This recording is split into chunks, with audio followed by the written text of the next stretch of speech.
அஸ்ஸலாமு அலைக்கும் வரஹ்மத்துல்லாஹி தஆலா வபரகாத்துஹு. கண்ணியத்திற்குரிய ஈமானிய சொந்தங்களே, முக்கியமாக நாம் தொழுகின்ற தொழுகையிலே பேணுதல் முக்கியமானது, அல்லாஹ்வுடைய அச்சம் முக்கியமானது.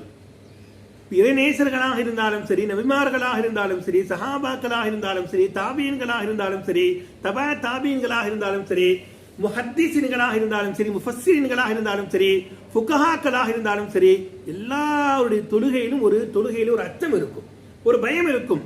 அல்லாஹ்வுடைய அந்த ஹுஷுவோடு தொழுவார்கள். அப்ப ராபியத்துல் பஸரியா அவர்கள் மிகப்பெரிய இறைநேசர் அவர்கள் தொழுகும்போது என்ன செய்வார்களாம், தாங்கள் தொழுகின்ற அந்த முசல்லா, தொழுகின்ற விரிப்புக்கு அடியில கஃன் துணியை வச்சு தொழுகுவாங்களாம்.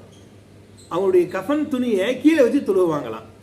அதை பார்த்து அந்த வீட்டுடைய பெண்மணி கேட்டார்கள், அம்மா நீங்க தொழுகின்ற பொழுது முசல்லாக்கு கீழே வெள்ளையா துணி வைக்கிறீங்களே, என்ன துணின்னு கேட்டாங்களாம். அப்ப ராபியத்துல் பஸரி அம்மையார் சொல்லுவார்களாம், நான் தொழுகின்ற பொழுது எனக்கு உள்ளத்தில் உலகத்துடைய சிந்தனை அதிகமாக வந்துவிடும், வேற ஒரு எண்ணங்கள் எனக்கு தோன்றும்.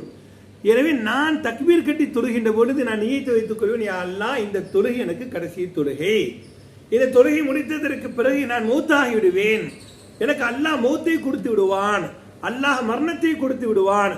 அது முடிந்ததற்கு பிறகு என்னால் வைக்கப்பட்ட கஃனை கொண்டு என்னை குளிப்பாட்டி கஃன் செய்வார் என்கிற அந்த எண்ணத்தில் தொழுகுவேன். எனக்கு அல்லாஹ்வுடைய அச்சம் தொழுகையிலே வருவதற்காக வேண்டிய நானாக உருவாக்கி கொண்ட ஒரு வழிமுறை என்பதாக ராபியத்துல் பஸரியாவுடைய அந்த வரலாற்றில் எழுதுவார்கள். அல்லாஹ் ரப்பல் ஆலமீன் நம்முடைய தொழுகைகளை பேணுதலான தொழுகைகளாக, ஏற்றுக்கொள்ளப்பட்ட தொழுகைகளை அல்லாஹ் உருவாக்கி கொடுப்பானாக. அஸ்ஸலாமு அலைக்கும் வரஹ்மத்துல்லாஹி தஆலா வபரகாத்துஹு.